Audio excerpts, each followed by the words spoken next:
Computer के उपयोग परिचय। हेलो बच्चों, आज की कक्षा में आपका स्वागत है। जैसा कि आप जानते हैं, कंप्यूटर हमारे जीवन में व्यापक हो गए हैं। कंप्यूटर और उससे संबंधित उपकरणों के बिना हमारे जीवन की कल्पना करना भी मुश्किल है। इंजीनियर से लेकर डॉक्टर, विद्यार्थी, प्रशिक्षक, सरकारी संस्थाएं सभी कंप्यूटर का इस्तेमाल कर विशिष्ट कार्य करते हैं। कंप्यूटर हमारे जीवन का एक अभिन्न अंग बन चुका है और इसने हमारे जीवन को आसान, सरल, कुशल और उत्पादक बना दिया है। सूचना प्रौद्योगिकी से उद्योग और व्यवसाय एक नए मकाम पर पहुंच चुके हैं। इस अध्याय में हम विभिन्न क्षेत्रों में कंप्यूटर के उपयोगों के बारे में जानेंगे। इस अध्याय में कवर किए जाने वाले मुख्य क्षेत्र हैं घर, व्यापार, शिक्षा, चिकित्सा, ई प्रशासन, ई कॉमर्स, बैंकिंग और यात्रा। आइए शुरुआत करते हैं घरों में कंप्यूटर के उपयोग से। आज कंप्यूटर घरों में विभिन्न प्रयोजनों से इस्तेमाल किया जा रहा है। कुछ उदाहरण हैं। मनोरंजन। कंप्यूटर का उपयोग टेलीविजन प्रोग्राम देखने, मूवी देखने, वीडियो देखने, संगीत सुनने, कंप्यूटर गेम खेलने, लाइव स्ट्रीमिंग वीडियो देखने और कई अन्य मनोरंजन और मनोविनोद संबंधी गतिविधियों के लिए किया जा सकता है। लोग इंटरनेट पर मनोरंजन ढूंढ सकते हैं। कई कंप्यूटर गेम और अन्य मनोरंजन के साधन इंटरनेट पर डाउनलोड के लिए उपलब्ध हैं। कंप्यूटर गेम मनोरंजन और मनोविनोद का एक बड़ा स्रोत है। कई ऐसे खेल उपलब्ध हैं जो विशेष रूप से आपकी मानसिक योग्यता और बौद्धिक शक्ति में सुधार करने के लिए विकसित किए गए हैं। आप इंटरनेट पर लाइव मैच भी देख सकते हैं। Social media. लोग सोशल मीडिया टूल्स का इस्तेमाल दोस्तों व परिवार के साथ ऑडियो और वीडियो चैटिंग के लिए करते हैं। स्काइप जैसी एप्लीकेशन वीडियो चैटिंग के लिए मशहूर है। आप फेसबुक, ट्विटर और गूगल प्लस जैसे सोशल मीडिया वेबसाइटों पर दोस्तों के साथ बातचीत कर सकते हैं। आप दोस्तों के साथ तस्वीरें और वीडियो भी साझा कर सकते हैं। ज्ञान और सूचना। लोग कौशल और ज्ञान को बढ़ाने के लिए इंटरनेट की मदद ले सकते हैं। आप इंटरनेट पर किसी भी तरह की सूचना प्राप्त कर सकते हैं। इंटरनेट पर कई शैक्षणिक और सूचनात्मक वेबसाइट्स उपलब्ध हैं, जहां से किताबें, ट्यूटोरियल और अन्य प्रासंगिक दस्तावेज पढ़कर या डाउनलोड करके ज्ञान बढ़ाया जा सकता है और नई चीजें सीखी जा सकती हैं। इसके अलावा इससे पहले कि आप एक उत्पाद या सेवा को खरीदने के बारे में निर्णय लें, आप ऑनलाइन उन उत्पादों और सेवाओं की तुलना कर सकते हैं। उदाहरण के लिए आप policybazaar.com वेबसाइट के माध्यम से विभिन्न बीमा पॉलिसियों की तुलना कर सकते हैं। गृहिणियां भी कई नए व्यंजनों की ऑनलाइन खोज कर सकती हैं और साथ ही ऑनलाइन रसोई चैनलों को सब्सक्राइब कर सकती हैं। व्यक्तिगत वित्त प्रबंधन। कंप्यूटर का इस्तेमाल व्यक्तिगत वित्त के प्रबंधन हेतु अथवा बजट पर नजर रखने के लिए भी किया जा सकता है। आप आसानी से अपने खर्च और आय का विश्लेषण कर सकते हैं। आप एक कंप्यूटर में अपने सभी खर्चों व आय की सूची बना सकते हैं और अपने निजी वित्तीय योजना बनाने के लिए इन सूचियों पर कोई भी गणना या कैलकुलेशन कर सकते हैं। बुनियादी गणना माइक्रोसॉफ्ट एक्सेल के उपयोग से की जा सकती है, जो हम इस पाठ्यक्रम के आगामी अध्यायों में पढ़ेंगे। विशेष सॉफ्टवेयर भी उपलब्ध होते हैं जो कि आपकी आय और खर्च का प्रबंधन कर सकते हैं और कुछ वास्तव में उपयोगी रिपोर्ट उत्पन्न कर सकते हैं। स्कूल और कॉलेज होमवर्क। बच्चे दस्तावेज बनाने, एक्सेल वर्कशीट बनाने, पावर पॉइंट प्रेजेंटेशन बनाने, स्कूल व कॉलेजेस के असाइनमेंट्स और प्रोजेक्ट वर्क को पूरा करने के लिए इंटरनेट एक्सेस करने आदि के लिए कंप्यूटर का उपयोग कर सकते हैं। घर से काम। एक पर्सनल कंप्यूटर या लैपटॉप का उपयोग कर लोग घर से ही कार्यालय का काम का प्रबंधन कर सकते हैं। ये कई आईटी कंपनियों में आजकल एक आम बात है। आजकल कई लोग www.elance.com, www.freelancer.com, www.getacoder.com आदि जैसी कुछ ऑनलाइन वेबसाइट्स पर पंजीकरण करके फ्रीलांसर्स के रूप में काम कर रहे हैं। कंप्यूटर का व्यवसाय में उपयोग। कंप्यूटर में गणना की उच्च गति, उद्यम, सटीकता, विश्वसनीयता और बहुमुखी प्रतिभा होती है, जिसने इसे व्यापार की दुनिया का एक अभिन्न हिस्सा बना दिया है। प्रशासनिक कागजी कार्य भी कंप्यूटर के उपयोग से काफी कम हो गया है। आज की प्रतियोगी दुनिया में कार्यालय दक्षता और उत्पादकता बढ़ाने के लिए कंप्यूटर ऑटोमेशन का लाभ उठाना बहुत जरूरी है। आज कंप्यूटर एप्लीकेशन व्यापार की लागत को कम करने और ग्राहकों की संतुष्टि बढ़ाने में मददगार साबित हो रहे हैं। कई अत्याधुनिक उद्योग विशेष ऑफिस ऑटोमेशन बाजार में उपलब्ध हैं, जिसका उपयोग व्यापार में किया जा सकता है। संचार ये व्यापार का एक महत्वपूर्ण पहलू है, जहां कंप्यूटर एप्लीकेशंस जैसे ईमेल, इंस्टेंट मैसेजिंग, संपर्क प्रणाली, VoIP यानी voice over internet protocol, video chat आदि का उपयोग कर्मचारियों, ग्राहकों, विक्रेताओं और कंपनी मैनेजमेंट जैसे विभिन्न हितधारकों के बीच संचार के लिए किया जा रहा है। कंपनियां आउटलुक जैसी एप्लीकेशन के उपयोग से आधिकारिक मेल, घटनाओं को ट्रैक करना और कर्मचारियों की बैठकों का प्रबंधन इत्यादि कर सकती हैं। स्काइप, गूगल हैंगआउट और इसी तरह के प्रोग्राम्स आपको दुनिया भर में दूर दराज लोगों के साथ चैट, वीडियो बैठकें आदि आयोजित करने की क्षमता प्रदान करते हैं। ये संचार प्लेटफॉर्म स्मार्टफोन और टैबलेट पर भी काम करते हैं।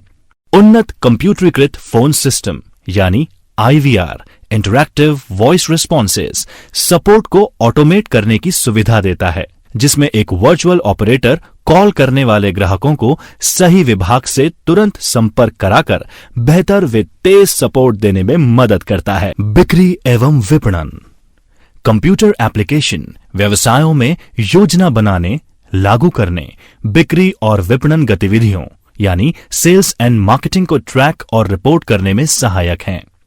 वेबसाइट बनाकर सॉफ्टवेयर की सहायता से डिजिटल विज्ञापन व कैंपेन लॉन्च किए जाते हैं। विज्ञापन अभियान बनाने से लेकर अभियान को ट्रैक करना, उपभोक्ताओं से संपर्क कर डेटा इकट्ठा करने और डेटा का विश्लेषण करने तक सब कुछ विशेष उपकरण और सॉफ्टवेयर्स के द्वारा किया जाता है। डिजिटल मार्केटिंग एक प्रचलित शब्द है, जिसके द्वारा उत्पादों की टारगेटेड, मात्रात्मक यानी मेजरेबल और इंटरैक्टिव मार्केटिंग की जाती है।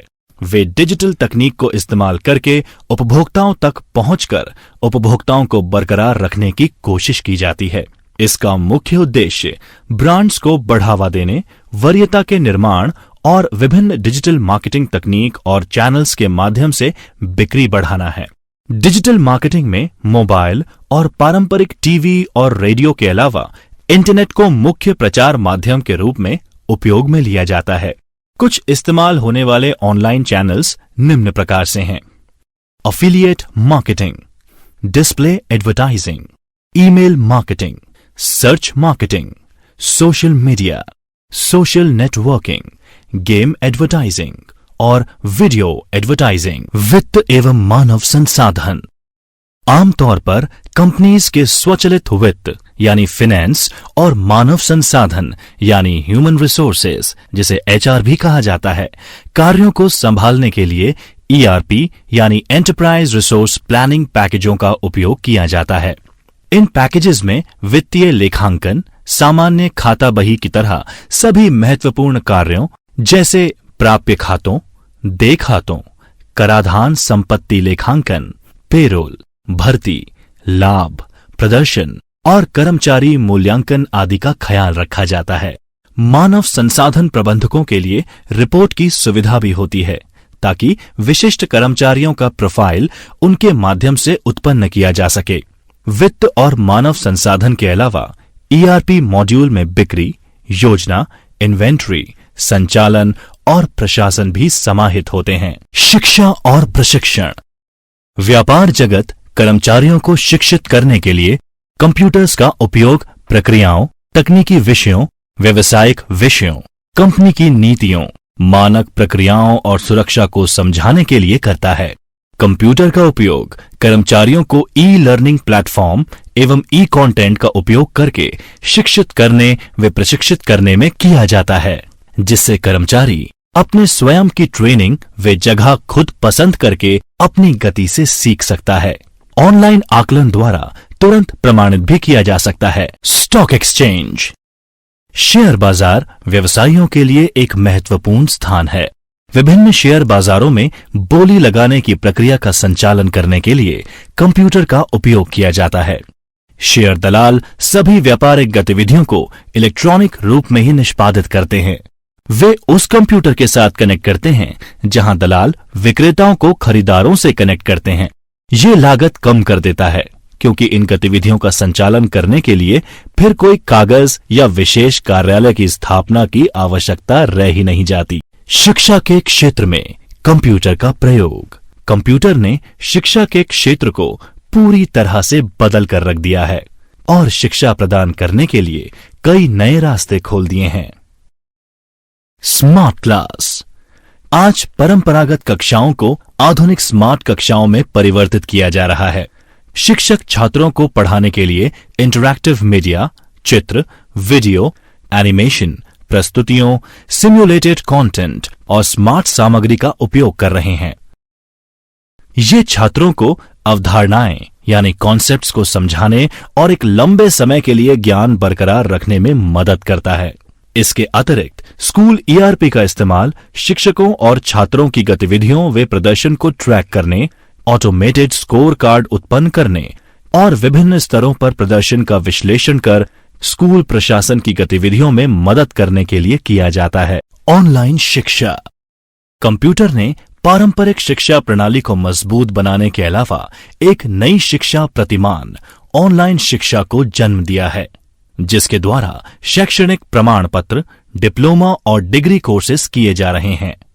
मूक यानी मैसिव ओपन ऑनलाइन कोर्सेज ने शीर्ष विश्वविद्यालय स्तर की अध्ययन सामग्री का उपयोग हर शिक्षार्थी के लिए संभव बना दिया है। मुफ्त ऑनलाइन पाठ्यक्रम प्रदान करके मूक द्वारा शिक्षार्थी को कहीं से भी किसी भी स्थिति में सीखने के लिए सक्षम बनाया है, बशर्ते उनके पास इंटरनेट कनेक्शन हो। EDX, कोर्सेरा, उडेमी आदि जैसे मूक वेबसाइट मुफ्त या बहुत सस्ती कीमत पर कई पाठ्यक्रमों की पेशकश कर रहे हैं। छात्र एक कोर्स, डिग्री या प्रशिक्षण का प्रमाण पत्र कंप्यूटर और इंटरनेट कनेक्शन की मदद से घर बैठे ऑनलाइन मोड का उपयोग कर प्राप्त कर सकता है। ऑनलाइन शिक्षा प्रणाली छात्रों को कई लाभ प्रदान करती है जो वे पारंपरिक शिक्षा प्रणाली में प्राप्त नहीं कर सकते। छात्र अपनी गति अनुसार किसी भी समय और किसी भी स्थान पर नए कौशल सीख सकते हैं। प्रशिक्षण सामग्री इंटरैक्टिव और सीखने हेतु बहुत आसान होती है। ये एक बड़ी संख्या में छात्रों को प्रशिक्षित करने में बहुत किफायती तरीका है। यही कारण है कि आज लाखों लोग ऑनलाइन शिक्षा ले रहे हैं और इनकी संख्या दिन ब दिन बढ़ती जा रही है। अपने छात्रों को गुणवत्ता और सस्ती शिक्षा प्रदान करने के लिए भारत सरकार ने भी हाल ही में सभी के लिए एक भारत केंद्रित मूक प्लेटफॉर्म शुरू किया है। इसका नाम स्वयं यानी study webs of active learning for young aspiring minds रखा गया है। खान अकेडमी और lynda.com जैसी वेबसाइट्स पर भी व्यापक ऑनलाइन प्रशिक्षण संसाधन उपलब्ध हैं। ऑनलाइन परीक्षा। ऑनलाइन परीक्षा का ट्रेंड लोकप्रिय होता जा रहा है। GRE, GMAT और सेट की तरह बहुत सी परीक्षा पूरी दुनिया में ऑनलाइन आयोजित की जा रही हैं। सवाल कंप्यूटर द्वारा चिन्हित किए जाते हैं। ये गलतियों की संभावना को कम करता है और समय पर परिणाम की घोषणा करने में भी सक्षम बनाता है। Digital library. स्कूल की किताबें और सामग्री को डिजिटल और ई-बुक यानी सॉफ्ट कॉपी में परिवर्तित करके छात्रों को प्रदान किया जाता है। पत्रिकाओं, जर्नल्स, ब्रोशर्स और लेख यानी आर्टिकल्स के ऑनलाइन उपलब्ध होने के कारण छात्र इन्हें कहीं भी कभी भी इंटरनेट के जरिए पढ़ सकते हैं। पुस्तकालयों में भी सभी कार्य जैसे बुक इशू करना, बुक को वापस करना आदि को कंप्यूटर के द्वारा ऑटोमेट किया जा रहा है। अनुसंधान, प्रोजेक्ट्स। कंप्यूटर छात्रों को अपने प्रोजेक्ट्स और शोध कार्यों को करने में मदद करता है। आज अधिकतर कंटेंट, डेटा और ज्ञान ऑनलाइन उपलब्ध है, जिससे किसी भी विषय में इंटरनेट से पर्याप्त मात्रा में जानकारी उपलब्ध कर अपने अनुसंधान या प्रोजेक्ट का कार्य आगे बढ़ाने का काम सुविधाजनक हो गया है। हेल्थ केयर में कंप्यूटर्स का उपयोग। कंप्यूटर कुशल, प्रभावी, जवाबदेह और पारदर्शी स्वास्थ्य सेवाएं उपलब्ध कराने के लिए एक अभिन्न अंग बन गया है। लगभग हर मेडिकल क्षेत्र में कंप्यूटर का इस्तेमाल होता है। स्वास्थ्य देखभाल के कुछ प्रमुख क्षेत्र जिसमें कंप्यूटर्स का इस्तेमाल होता है वे हैं अस्पताल प्रबंधन, उद्योग विशिष्ट विशेष सॉफ्टवेयर और ERP पैकेज को अस्पताल प्रशासन और परिचालन गतिविधियों को स्वचालित करने के लिए उपयोग में लिया जा रहा है। सॉफ्टवेयर में कई सुविधाएं होती हैं, जैसे ऑनलाइन अपॉइंटमेंट, रोगी की लाइफ साइकिल ट्रैकिंग, रोगी की अस्पताल से छुट्टी, रोगी के इतिहास, रोगी की निगरानी और अस्पताल प्रशासन से संबंधित अन्य गतिविधियों का संचालन। अस्पताल प्रबंधन सिस्टम रोगियों के बारे में डेटा स्टोर कर सकते हैं। कंप्यूटर रोगियों के बारे में डेटा स्टोर करने, उनके रोग और लक्षण, निर्धारित दवाओं का डेटा स्टोर करने में इस्तेमाल होते हैं। इसके अलावा रोगियों की निगरानी करने के लिए चिकित्सा वार्ड और गहन देखभाल इकाइयों यानी इंटेंसिव केयर यूनिट्स में कंप्यूटरीकृत निगरानी प्रणाली स्थापित की जाती है।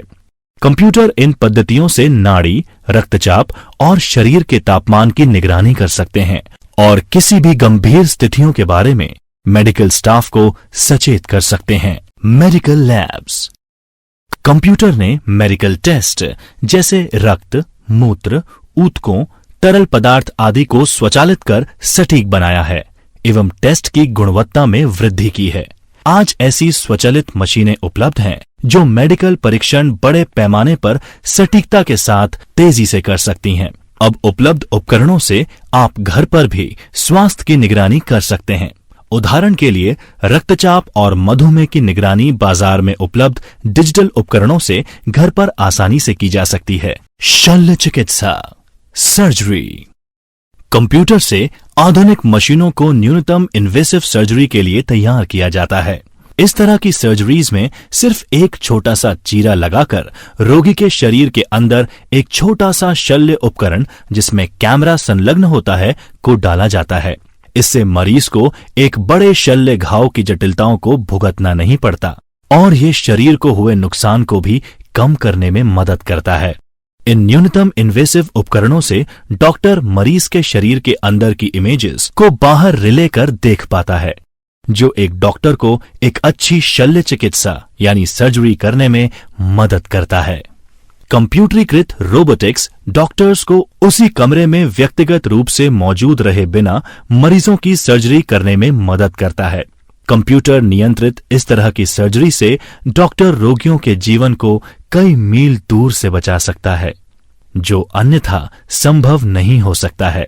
वीडियो नेटवर्किंग एवं वास्तविक समय में महत्वपूर्ण आंकड़े की निगरानी सुरक्षित व सटीक सर्जरी को ऑन स्टाफ डॉक्टर या छात्रों की देखरेख में करने में मदद करते हैं। टेलीमेडिसिन का इस्तेमाल एक दूरी पर दूरसंचार और सूचना प्रौद्योगिकी द्वारा क्लिनिकल स्वास्थ्य देखभाल प्रदान करने में किया जाता है। इसे दूरी की बाधाओं को खत्म करने और चिकित्सा सेवाओं को अक्सर दूर के ग्रामीण समुदायों में लगातार उपलब्ध कराने के लिए किया जाता है। क्रिटिकल केयर और आपात स्थितियों में जान बचाने के लिए भी इसे प्रयोग में लिया जाता है। टेलीमेडिसिन प्रारंभिक रूप में टेलीफोन और रेडियो के साथ की जाती थी, लेकिन अब इसे वीडियो टेलीफोनी, एडवांस्ड डायग्नोस्टिक प्रक्रियाओं एवं डिस्ट्रीब्यूटेड क्लाइंट सर्वर एप्लीकेशन के साथ यूज किया जाता है। इसके अतिरिक्त टेलीमेडिसिन उपकरणों के साथ घर पर देखभाल को सपोर्ट करने के लिए भी इसका उपयोग होता है। डायग्नोस्टिक कंप्यूटर व्यापक तौर पर स्वास्थ्य देखभाल के रेडियोलॉजी क्षेत्र में उपयोग किया जा रहा है। रेडियोलॉजी में तकनीकी उन्नति ने उन्नत तरीके के एक्सरे और इमेजिंग सेवाओं को जन्म दिया है। कंप्यूटर रेडियोलॉजिस्ट और तकनीशियनों को अध्ययन करने और अंतिम इमेजेस को प्रिंट करने में मदद करते हैं। कई तरह के सॉफ्टवेयर लक्षणों की जांच और उसी के अनुसार दवा लिखने के लिए इस्तेमाल किए जा रहे हैं।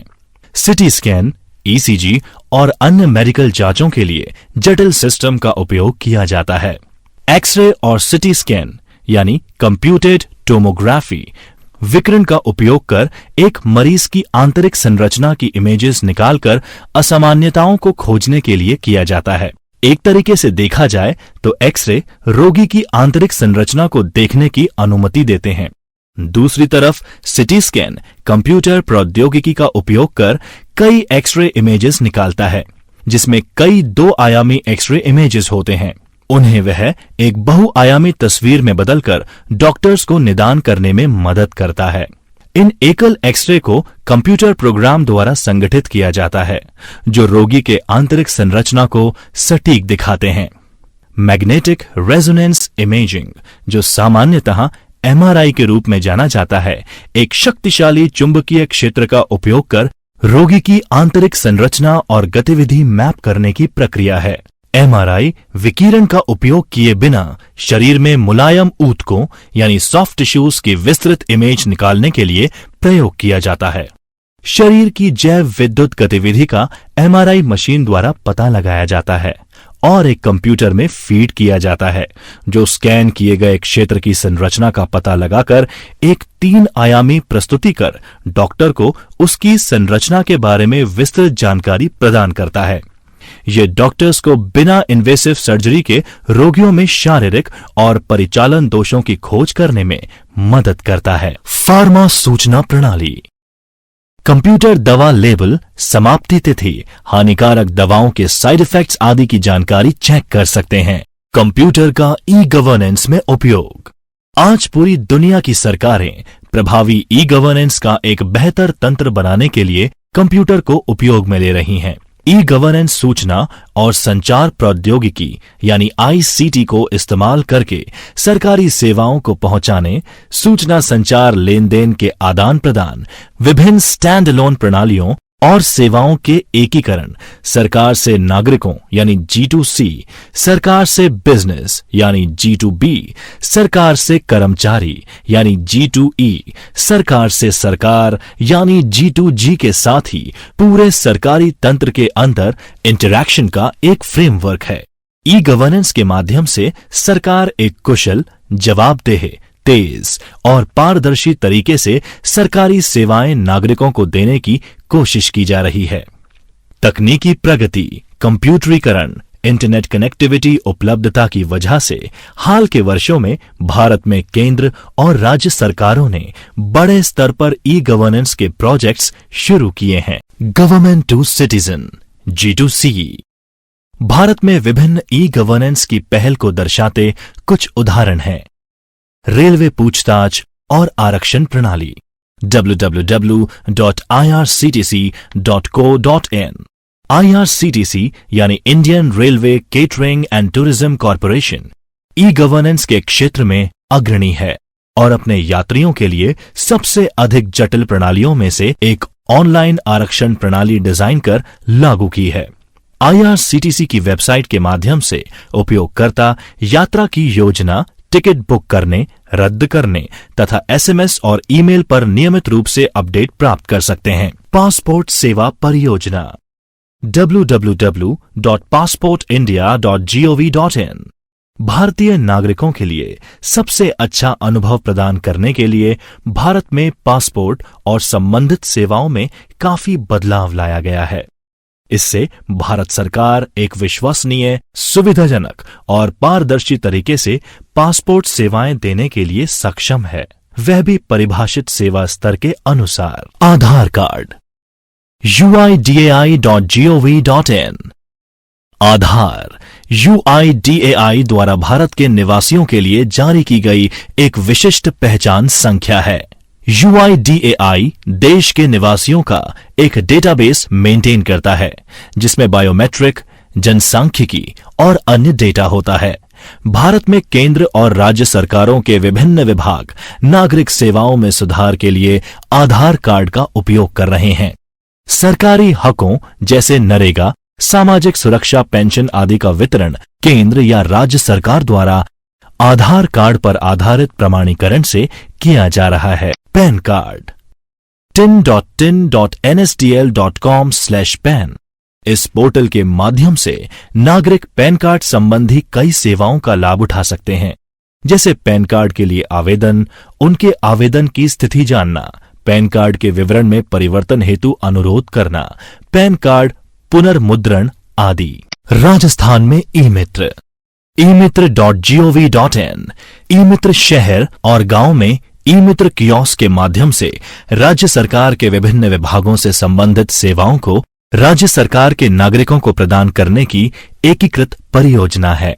ये एक बहुत सफल परियोजना है जिसने सरकारी सेवाओं को प्राप्त करने के साधन को गांव-गांव में पहुंचा दिया है। 200 से अधिक सेवाएं नागरिकों को आज ई-मित्र के माध्यम से उपलब्ध हैं, जिसमें भामाशाह कार्ड, बिलों का भुगतान, लोक शिकायत निवारण, सभी विभागों की सार्वजनिक सूचना सेवाएं तथा विभिन्न सरकारी नौकरियों हेतु ऑनलाइन आवेदन जैसी सेवाएं उपलब्ध हैं। इसके अलावा ई गवर्नेंस को सार्वजनिक वितरण प्रणाली यानी पीडीएस नागरिकों के स्थानीय निकायों और नगर पालिकाओं में सेवाएं प्रदान करने में, अपराध और आपराधिक ट्रैकिंग नेटवर्क सिस्टम यानी सीसीटीएनएस में, पंचायतों और जिलों के आधुनिकीकरण में, शिक्षा और विशेष रूप से स्कूलों में, स्वास्थ्य सेवा में, कॉलेजों, स्कूल एवं अस्पतालों द्वारा सेवाएं प्रदान करने में, राष्ट्रीय भूमि अभिलेख आधुनिकीकरण कार्यक्रम में, हर भारतीय के लिए डिजिटल क्लाउड की सेवा प्रदान करने में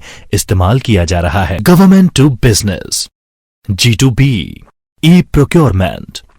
केंद्र और कई राज्य सरकारों ने ई प्रोक्योरमेंट प्रणाली के माध्यम से खरीद शुरू कर दी है। राजस्थान में ये eproc.rajasthan.gov.in के माध्यम से होता है। ये न केवल सभी हितधारकों के लिए लागत व मेहनत कम कर देता है, बल्कि इसके अलावा पारदर्शी और जवाबदेह कुशल सेवाएं भी प्रदान करने का प्रयास करता है। कॉर्पोरेट अफेयर मंत्रालय की वेबसाइट www.mca.gov.in। इस परियोजना का उद्देश्य कंपनियों एवं अन्य हितधारकों के लिए रजिस्ट्री से संबंधित सेवाओं को ऑनलाइन उपलब्ध कराना है। इसे कॉर्पोरेट अफेयर मंत्रालय द्वारा बनाया गया है। Online shopping, e commerce. Online store आमतौर पर 24 घंटे उपलब्ध हैं, इसलिए ये ऑनलाइन शॉपिंग अन्य फायदों के अलावा बहुत सुविधाजनक भी है। ऑनलाइन शॉपिंग इलेक्ट्रॉनिक कॉमर्स यानी ई कॉमर्स का एक रूप है जो उपभोक्ताओं को सीधे इंटरनेट पर वेब ब्राउजर का उपयोग कर एक विक्रेता से सीधे सामान या सेवाओं को खरीदने में मदद करता है। मोबाइल कॉमर्स या एम कॉमर्स एक ऑनलाइन रिटेलर से मोबाइल अनुकूलित ऑनलाइन साइट या एप्लीकेशन से खरीद का तरीका है। ऑनलाइन ग्राहकों के पास एक ट्रांजैक्शन को पूरा करने के लिए इंटरनेट और भुगतान की मान्य विधि का होना आवश्यक है। उपभोक्ता सीधे रिटेलर की वेबसाइट पर जाकर या एक शॉपिंग सर्च इंजन का उपयोग कर वैकल्पिक विक्रेताओं के बीच ढूंढकर अपनी रुचि का कोई उत्पाद पा सकते हैं। एक बार एक विशेष उत्पाद विक्रेता की वेबसाइट पर आने पर अधिकांश ऑनलाइन खुदरा व्यापारी शॉपिंग कार्ट सॉफ्टवेयर का उपयोग कर एक पारंपरिक दुकान में भौतिक खरीदारी की टोकरी भरने की तरह ही उसमें तरह तरह की मात्रा समायोजित करने की अनुमति देता है। इसके बाद चेकआउट प्रक्रिया होती है, जिसमें आवश्यकता पड़ने पर भुगतान और उत्पाद पहुंचाने के पते की जानकारी एकत्र की जाती है। कुछ ऑनलाइन स्टोर्स में उपभोक्ताओं को एक स्थायी ऑनलाइन खाते के लिए साइन अप करने की अनुमति होती है, जिसमें उनको केवल एक बार में प्रवेश करने की जरूरत होती है तथा बार बार जानकारी नहीं भरनी पड़ती। उपभोक्ता को अक्सर एक ईमेल प्राप्त होती है जिसमें एक बार लेन देन के पूरे होने की पुष्टि हो जाती है। ऑनलाइन शॉपिंग साइट्स में आमतौर पर net banking, credit card, debit card और कैश ऑन डिलीवरी यानी सीओडी भुगतान जैसे कई भुगतान के तरीके होते हैं।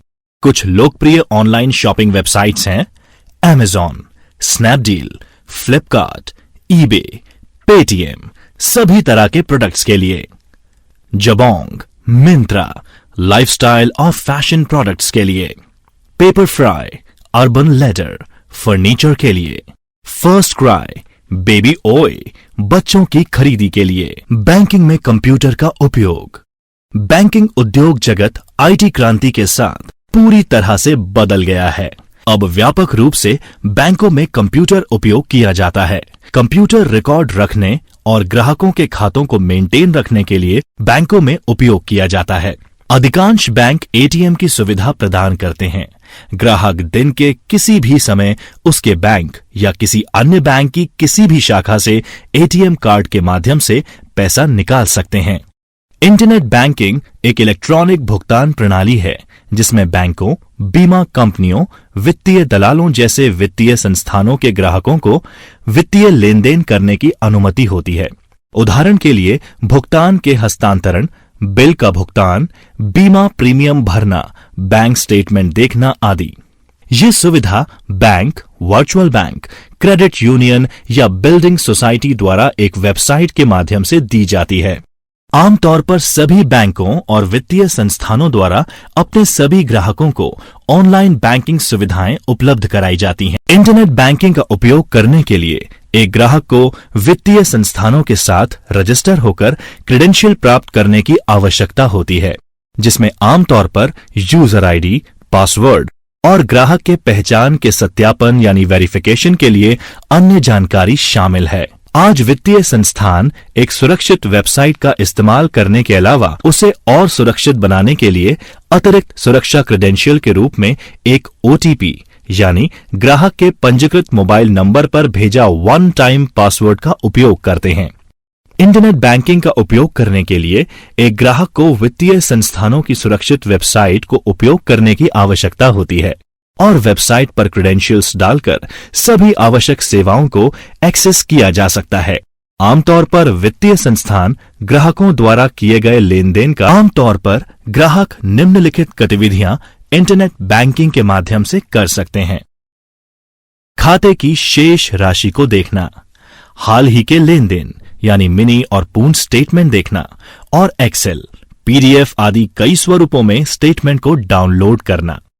सेवाएं जैसे चेकबुक, प्रोफाइल को अद्यतन करने, चेक आदि को देखना। ग्राहक के खाते से जुड़े खातों के बीच धन स्थानांतरण, थर्ड पार्टी को बिल भुगतान एवं धन स्थानांतरण, निवेश यानी शेयर, म्यूचुअल फंड आदि की खरीद या बिक्री, ऋण आवेदन पत्र और लेन देन, क्रेडिट कार्ड आवेदन, बिलर्स रजिस्टर करना और बिल भुगतान करना। यात्रा में कंप्यूटर का उपयोग।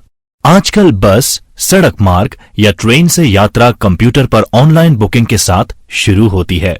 भारतीय रेल विमानन कंपनियों जैसे spice jet, air India, Indigo, jet Airways, राज्य रोडवेज, आरएसआरटीसी और यहां तक कि निजी बस सेवा प्रदाताओं ने भी हर किसी ने अपनी वेबसाइट बना ली है, जो कि लोगों को उनकी सेवाओं का उपयोग कर यात्राओं की योजना बनाने में मदद करता है। आपको प्रस्थान व वापसी की तारीख और गंतव्य भरने के बाद कंप्यूटर स्क्रीन पर टिकट की कीमतें, मार्ग और ऑनलाइन भुगतान करने के लिए विकल्प दिखते हैं। बुकिंग वेबसाइट आपके लिए पूरी सुविधाएं प्रदान करते हैं, जिसमें टिकट बुक करना, आवास बुक करना, परिवहन, वीजा, भोजन सभी सम्मिलित हो सकते हैं, जो कि आपकी यात्रा को और अधिक सुखदायी और मजेदार बना सकते हैं। आइए अब रमेश और सुरेश की इस रोचक बातचीत के माध्यम से आईआरसीटीसी टिकट बुकिंग की प्रक्रिया को समझते हैं। हे सुरेश, मुझे जल्दी से अपने माता पिता की ट्रेन टिकट बुक करनी है, पर मैंने पहले कभी ये नहीं किया। क्या तुम मेरी मदद कर सकते हो? हाँ रमेश, जरूर। चलो अपना लैपटॉप इधर दो, मैं तुम्हें दिखाता हूं कि ये कैसे होता है। सबसे पहले ये बताओ कि क्या तुमने आईआरसीटीसी वेबसाइट पर कभी अपना रजिस्ट्रेशन किया हुआ है? नहीं सुरेश। ठीक है, फिर www.irctc.co.in वेबसाइट पर जाकर पहले होम पेज पर साइन अप बटन से अकाउंट बनाते हैं। ठीक है, आईआरसीटीसी पर बिना रजिस्ट्रेशन के टिकट बुक करना संभव नहीं है, जबकि कई अन्य वेबसाइट्स में बिना रजिस्ट्रेशन के भी टिकट बुक हो जाता है। चलो अब यूजर क्रिएट करने के लिए इस पेज में मांगी गई सभी जरूरी जानकारी भरते हैं। इसमें ज्यादा वक्त तो नहीं लगेगा ना? अरे नहीं, बस 2 मिनट का काम है, अभी हो जाएगा। अरे वाह,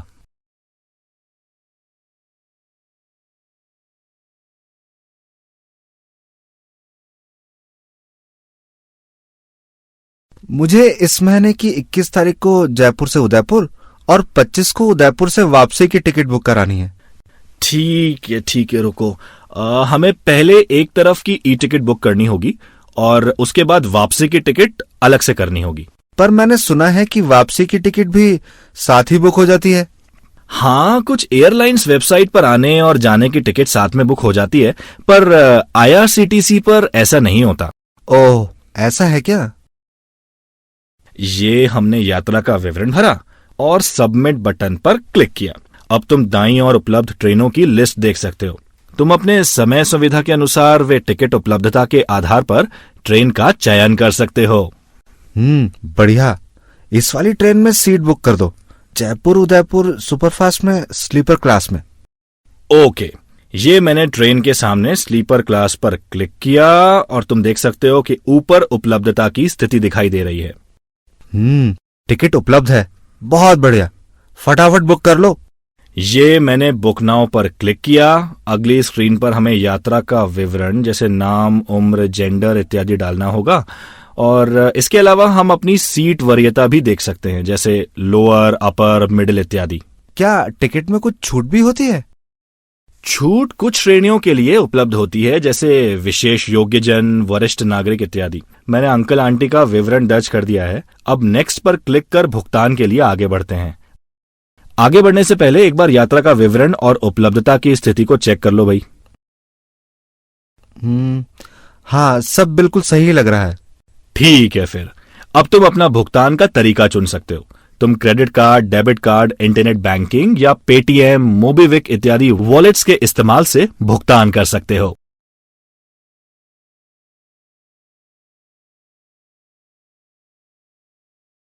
मैं इंटरनेट बैंकिंग से भुगतान करूंगा, वह भी स्टेट बैंक ऑफ बीकानेर और जयपुर से।